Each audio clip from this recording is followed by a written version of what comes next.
Allahu Allahu Allah Allahu Allahu Allahu Allah. Bismillahirrahmanirrahim. Assalamualaikum warahmatullahi wabarakatuh.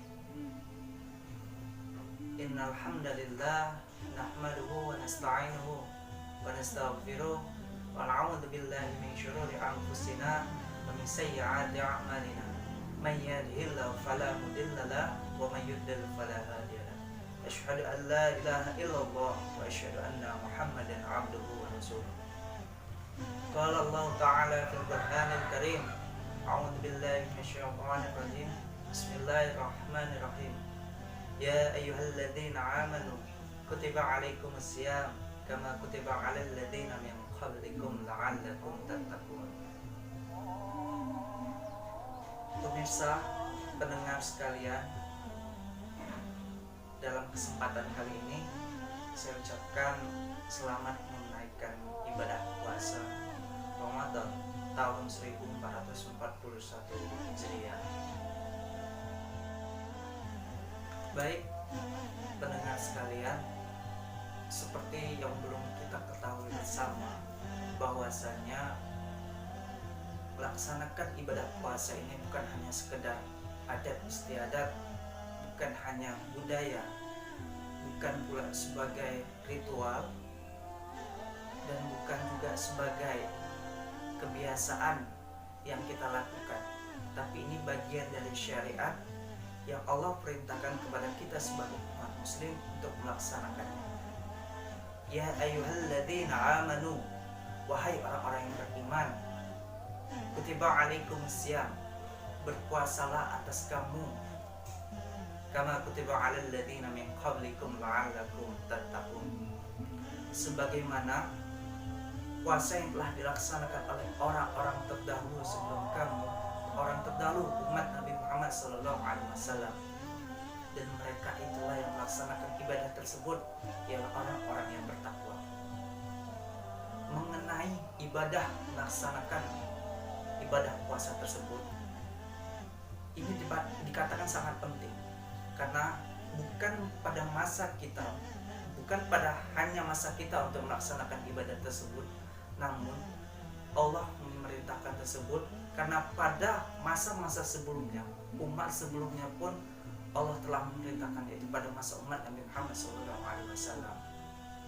Ranah atau tujuan dari melaksanakan ibadah tersebut tak lain tak bukan adalah mengharapkan ridho, mengharapkan pahala dan kebaikan atas Allah Subhanahu wa Ta'ala. Baik, para pendengar, para pemirsa sekalian, perlu kita ketahui bahasanya Allah menciptakan manusia sebagai makhluk yang sempurna daripada makhluk-makhluk lainnya seperti hewan, tumbuhan, dan lain sebagainya. Karena apa? Manusia diciptakan dengan batin yang yakni di sini adalah dengan akal dan nafsu yang dimilikinya. Manusia diciptakan Allah dengan akal untuk memilah dan memilih apa yang diperlukan dan apa yang diinginkan. Semakin manusia bertambah umurnya, semakin tua dan semakin maju juga peradaban, semakin banyak juga godaan, semakin banyak juga tantangan, dan disitulah akal berperan bagaimana memilah dan memilih sesuatu yang diperlukan dan sesuatu yang dibutuhkan, bukan atas dasar nafsu semata. Dan tidak pula bahwasanya Allah menciptakan manusia dengan memiliki nafsu. Dengan nafsu inilah manusia berkehendak untuk melakukan apa yang dikehendakinya, apa yang keinginannya. Allah menciptakan manusia di permukaan bumi adalah hanya untuk memakmurkan permukaan bumi. Oleh karenanya Allah memberikan rasa nafsu pada manusia itu sendiri. Bayangkan jika tidak ada nafsu dalam diri manusia, meskipun dia memiliki banyak uang, banyak harta, banyak dana, material dan bahan untuk pembangunan, namun tidak ada nafsu pada dirinya untuk membangun permukaan bumi itu sendiri, maka tidak ada perubahan, tidak ada kemajuan, tidak tidak ada peradaban yang berubah daripada semuanya. Namun di balik itu, jikalau manusia bergerak dengan nafsunya saja, maka itu bukan hal yang baik. Karena ketika nafsu bergerak, maka harus diselaraskan dengan akal yang ada pada dirinya. Karena jika hanya nafsu yang bergerak, manusia akan bergerak dengan segala cara untuk memenuhi keinginannya, memenuhi kehendaknya, namun tanpa memikirkan baik buruk, halal salah dari setiap tindakan yang dilakukannya. Mungkin ada efek terhadap orang lain yang menjadi korban, ataupun martabat atau kehormatan orang lain yang menjadi ancaman terhadap tindakannya tersebut. Baik para pendengar, para pemirsa sekalian, terjadinya perpecahan, kehancuran di permukaan bumi, di lingkungan manusia, dalam kehidupan berkeluarga, berbangsa dan bermasyarakat, tak lain tak bukan hanyalah atas dasar ego, atas nafsu semata. Dalam keluarga, bukan karena pasangan seorang istri tak cantik lagi, tapi karena ego dari istri tersebut. Bukan karena kecakapan dari seorang suami yang tak cakap lagi, tapi hanya ego dari seorang suami tersebut atas nafsunya semata. Dalam kehidupan berbangsa, para pejabat, para petinggi negara yang melakukan segala cara atas nafsunya tanpa memerhatikan lagi keadaan dari rakyatnya, itu bagian dari penyebab atas hancurnya keadaan dari lingkungan dalam bernegara.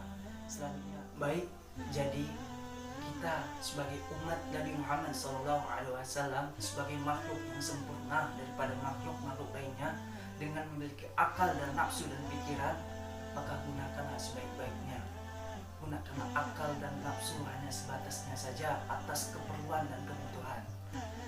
Dan dengan ajang bulan puasa ini, dengan di bulan Ramadan ini, jadikanlah momen ini ajang untuk memperbaiki diri, mendekatkan diri, menghilangkan rasa nafsu yang berlebihan, memanage akal dan nafsu agar selaras tanpa ada kelebihan atas nafsu semata. Baik, itulah penyampaian dari saya. Terima kasih atas perhatiannya. Kepada Allah saya mohon ampun. Wabillahi taufiq wal hidayah. Wassalamualaikum warahmatullahi wabarakatuh.